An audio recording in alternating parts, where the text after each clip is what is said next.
प्रतिभा मोरे, मराठी सुलभ भारती इयत्ता 6वी पाठ 11वा मीनूचा जलप्रवास याचा स्वाध्याय सांगत आहे. तो तुम्ही लक्षपूर्वक ऐका. म्हणजे तुम्हाला मीनूचा जलप्रवास याचे क्वेश्चन आन्सर करणे सोपे जाईल. आपण घेत आहोत मीनूचा जलप्रवास याचा स्वाध्याय. प्रश्न पहिला, एका वाक्यात उत्तरे लिहा. एका वाक्यात म्हणजे एकच वाक्य लिहायचं, त्याला म्हणतात एका वाक्यात उत्तरे लिहा. पहिला प्रश्न आहे, मीनू मासोळी कुठे राहायची. पहिला प्रश्न काय आहे, मीनू मासोळी कुठे राहायची. तर याचे उत्तर आहे, मीनू मासोळी नदीमध्ये माशांच्या समूहात राहायची. पुन्हा उत्तर ऐका, मीनू मासोळी नदीमध्ये माशांच्या समूहात राहायची. प्रश्न दुसरा, मीनूला समुद्र का बघायचा होता. उत्तर आहे, समुद्र हा नदीपेक्षा खूप मोठा व खोल असल्यामुळे कुतूहलाने मीनूला समुद्र बघायचा होता. पुन्हा एकदा उत्तर घ्या, समुद्र हा नदीपेक्षा खूप मोठा व खोल असल्यामुळे कुतूहलाने मीनूला समुद्र बघायचा होता. प्रश्न तिसरा, नदीचे पाणी गढूळ का झाले. उत्तर आहे, एक दिवस मुसळधार पाऊस पडू लागला. जमिनीवरून पाण्याचे लोढे वाहायला लागल्यामुळे नदीचे पाणी गढूळ झाले. उत्तर परत घ्या, एक दिवस मुसळधार पाऊस पडू लागला. जमिनीवरून पाण्याचे लोढे वाहायला लागल्यामुळे नदीचे पाणी गढूळ झाले. प्रश्न तिसरा आहे म्हणजे ई आहे, खडकावर फुललेल्या फुलांचे रंग कोणते होते. उत्तर आहे, लाल, गुलाबी, अंजिरी हे खडकावर फुललेल्या फुलांचे रंग होते. पुन्हा उत्तर घ्या, लाल, गुलाबी, अंजिरी हे खडकावर फुललेल्या फुलांचे रंग होते. पुढचा प्रश्न आहे, समुद्राच्या खोलवर अंधार का असतो. उत्तर आहे, समुद्राच्या तळाशी प्रकाश पोहोचत नाही. समुद्राच्या तळाशी प्रकाश पोहोचत नाही म्हणून समुद्राच्या खोलवर अंधार असतो. पुढचा प्रश्न आहे, 3-4 वाक्यात उत्तरे लिहा. 3-4 वाक्यामध्ये म्हणजे कमीत कमी 2 लाईनींची तरी उत्तरे लिहायची. लेखिकेने नदीचे वर्णन कसे केले आहे. उत्तर आहे, नदीत खूप पाणी होते. निळे थंडगार व स्वच्छ पाणी होते. नदीचे पाणी इतके स्वच्छ होते की वरून तळाची वाळू दिसायची. गोल गोल दगडे दिसायचे नि पोहणारे छोटे मासेही दिसायचे. परत घ्या उत्तर, नदीतून खूप पाणी होते. नदीत काय होते, नदीत खूप पाणी होते. निळे थंडगार व स्वच्छ पाणी होते. नदीचे पाणी इतके स्वच्छ होते की वरून तळाची वाळू दिसायची. गोल गोल दगडे दिसायचे नि पोहणारे छोटे मासेही दिसायचे. पुढचा प्रश्न आहे, मीनूची व आईची चुकामुक का झाली. उत्तर आहे, मुसळधार पावसात नदीचे पाणी गढुळले. काय, मुसळधार पावसात नदीचे पाणी गढुळले. मासे बावरले, एकमेकांना शोधू लागले. कोणीच कोणाला दिसत नव्हते. पाणी वेगाने वाहत होते. या गोंधळामुळे मीनूची व आईची चुकामुक झाली. कळलं उत्तर परत घ्या, मुसळधार पावसात नदीचे पाणी गढुळले. मासे बावरले, एकमेकांना शोधू लागले. कोणीच कोणाला दिसत नव्हते. पाणी वेगाने वाहत होते. या गोंधळामुळे मीनूची व आईची चुकामुक झाली. पुढचा प्रश्न आहे, घोड मासा पाहून मीनूला हसू का आले?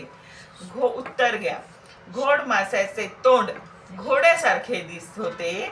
घोड माशाचे तोंड घोड्यासारखे होते. त्याच्या पोटाला पिशवी होती.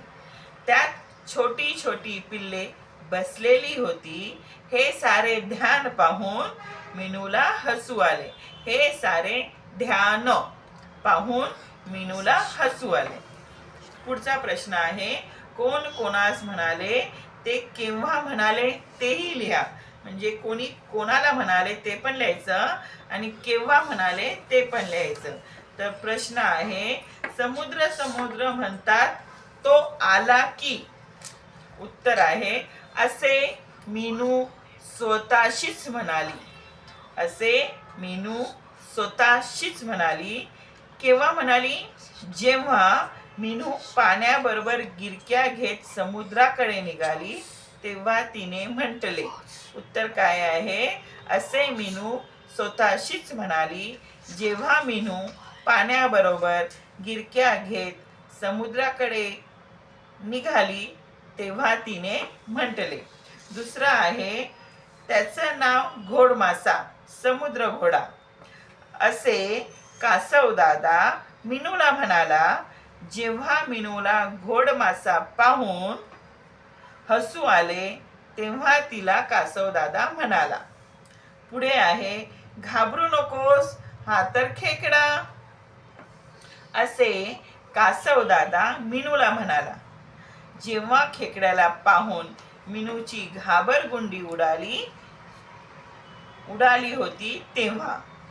उत्तर आहे, असे कासवदादा मीनूला म्हणाला जेव्हा खेकड्याला पाहून मीनूची घाबरगुंडी उडाली होती तेव्हा.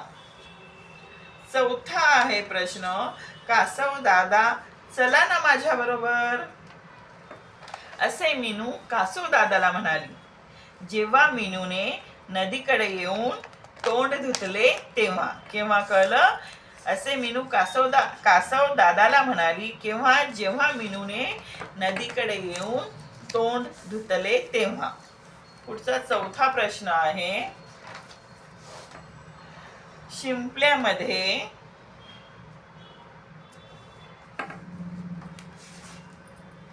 मोती कसा तयार होतो?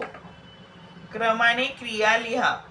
शिंपल्यामध्ये मोती कसा तयार होतो? क्रमाने क्रिया लिहा. आता वरती लिहायचं, वरती हेडलाईन लिहायची मध्यभागी, मोती तयार होण्याची क्रिया असं वरती हेडलाईन द्यायची. उत्तर लिहायचं, मध्ये लिहायचं मोती तयार होण्याची क्रिया. त्याच्या खाली एक एक एक एक आकडा टाकायचा, एक नंबर, आणि त्याच्या पुढे लिहायचे मुद्दे लिहायचे. एक पहिला मुद्दा, 2 शिंपल्यांच्या पेटीत मासांच्या गोळ्यासारखा एक किडा असतो. पहिला मुद्दा, 2 शिंपल्यांच्या पेटीत मासांच्या गोळ्यासारखा एक किडा असतो. खालच्या लाईनीत दुसरा मुद्दा, त्याला चालायचे असते तेव्हा तो फटीतून पाय काढून चालतो. तिसरा मुद्दा, या शिंपल्यात चुकून एखादा वाळूचा कण जातो व टोचू लागतो. चौथा मुद्दा, किडा आपल्या अंगातून पातळ रस काढून त्या कणावर गुंडाळतो. पाचवा मुद्दा, बोच संपत नसल्यामुळे तो अधिकाधिक रस त्यावर गुंडाळत राहतो. सहावा मुद्दा, कालांतराने त्यातून छानसा मोती तयार होतो. असे 6 मुद्दे एकाखाली एक लिहायची. वरती लिहायचं सर्वात स्टार्टिंग करताना मोती तयार होण्याची क्रिया, आणि हे 6 मुद्दे त्याच्या खाली एकाखाली एक लिहायचे. पुढचा प्रश्न आहे, 4-5 ओळीत वर्णन करा घोडमासा. घोडमासाचं वर्णन करा असं लिहिलं की घोडमासा लिहायचं आणि त्याच्या पुढे 2 लाईनी मारून उत्तर लिहायचं, किंवा त्याच्या खाली दिलं तरी चालेल. घोडमासा लिहिलं. घोडमासा दिसायला विचित्र असतो. त्याचे तोंड घोड्यासारखे असते. त्याच्या पोटाला पिशवी असते. त्यात छोटी छोटे पिल्ले बसलेली असतात. त्यात छोटी छोटी पिल्ले बसलेली असतात. घोड माशाचा रंग पिवळा असतो. त्याला समुद्र घोडा असेही म्हणतात. हे झालं घोड मासा. दुसरं आहे खेकडा. खेकडा लिहायचा, त्याच्या पुढे लिहायचं म्हणजे पहिला घोड मासा लिहायचं, त्याचं आन्सर झालं की खाली ती लाईन सोडून द्यायचं. नंतर सेपरेट आपण खेकड्याबद्दल लिहितो ना, मग 2 नंबर लिहायचं खेकडा आणि त्याच्या पुढे उत्तर लिहायचं. खेकड्याचे डोळे बटबटीत असतात. खेकड्याला 6 किंवा 8 पाय असतात. त्याच्या पाठीवर कठीण कवच असते. तो तिरका चालतो. त्याच्या तोंडाजवळ 2 नांग्या असतात. नांग्यामुळे खेकडा स्वतःचे रक्षण करतो. त्याच्यामुळे तो भक्ष्यही पकडतो. हे झालं खेकड्याविषयी. आता आपण घोडमासा आणि खेकडा याविषयी 4-5 ओळी सांगितल्या आहेत. त्या व्यवस्थित चांगल्या अक्षरात लिहायच्या. पुढचा प्रश्न आहे, इवलीशी यासारखी आणखीन एक शब्द लिहा. इवलीशी यासारखी आणखीन एक शब्द लिहा. इवलीशी म्हणजे एवढीशी, लहानशी, थोडीशी, छोटीशी. प्रश्न काय होता, इवलीशी यासारखी आणखीन शब्द लिहा. तर शब्द आहेत एवढीशी, लहानशी, थोडीशी आणि छोटीशी. पुढचा प्रश्न आहे, समानार्थी शब्दाच्या योग्य जोड्या लावा. समानार्थी शब्दांचं काय करा, योग्य जोड्या लावा. पहिलं आहे इवली. इवली म्हणजे काय, लहान. दुसरं आहे गरम. गरम म्हणजे उष्ण. तिसरं आहे दूर. दूर म्हणजे लांब. चौथं आहे मोठे. मोठे म्हणजे प्रचंड. पुढचा प्रश्न आहे, विरुद्धार्थी शब्दाच्या योग्य जोड्या लावा. टणक. टणकचे अपोजिट म्हणजे विरुद्ध काय येतं, मऊ. लहान, मोठे, अंधार, प्रकाश, मागे, पुढे. पुढे घ्या, योग्य जोड्या लावा.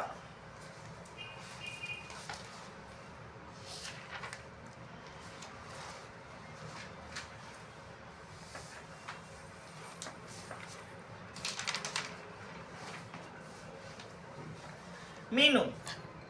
मीनू कशी होती, योग्य जोड्याला एक नाम दिलंय, एक विशेषण दिलंय.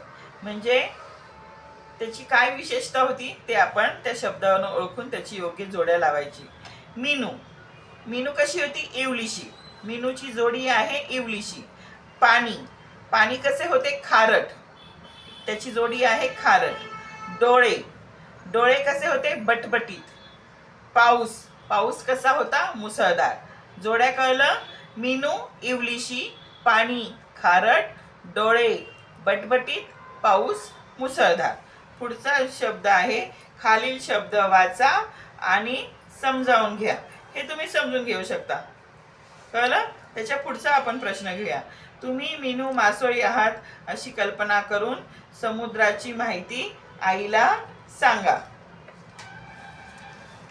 तर तुमच्या शब्दात सांगायचं हे, तुम्ही मीनू मासळी आहात अशी कल्पना, म्हणजे तुम्हीच मीनू मासळी आहेत अशी कल्पना करायची आणि समुद्राविषयी काय माहिती सांगायची. जसं समुद्र खूप मोठा आहे, त्याचे पाणी खारट आहे, त्याच्यामध्ये वेगवेगळ्या प्रकारचे मासे राहतात, अशा आपल्या शब्दामध्ये माहिती सांगायची. शंख शिंपल्यांपासून शोभेच्या वस्तू बनवा. हे एक प्रयोग आहे, ऍक्टिव्हिटी आहे. शंख शिंपल्यांपासून शोभेच्या वस्तू बनवा. तुम्हाला कुठे काही त्या वस्तू भेटल्या कधी शंख शिंपल्या, तर त्यापासून ते तुम्ही शोभेच्या वस्तू बनवू शकता. पुढे घ्या, खालील वाक्य वाचा. विसूने ताजमहल पाहिला. मंदाने सुरेशला सांगितले, पायल तुझ्याकडे उद्या येणार आहे. एखाद्या शब्दावर जोर द्यावायचा असतो. दुसऱ्याचे मत अप्रत्यक्ष सांगताना असे एकेरी अवतर चिन्ह वापरले जाते. कळलं? मीनूने ताजमहल पाहिला मंदाने सुरेशला सांगितले, पायल तुझ्याकडे उद्या येणार आहे. एखाद्या शब्दावर जोर द्यायचा असता दुसऱ्याचे मत अप्रत्यक्षात सांगताना एकेरी अवतरचिन्ह वापरले जाते. कळलं? खालील वाक्यातील काळ ओळखा. सूर्य पूर्वेला उगवतो.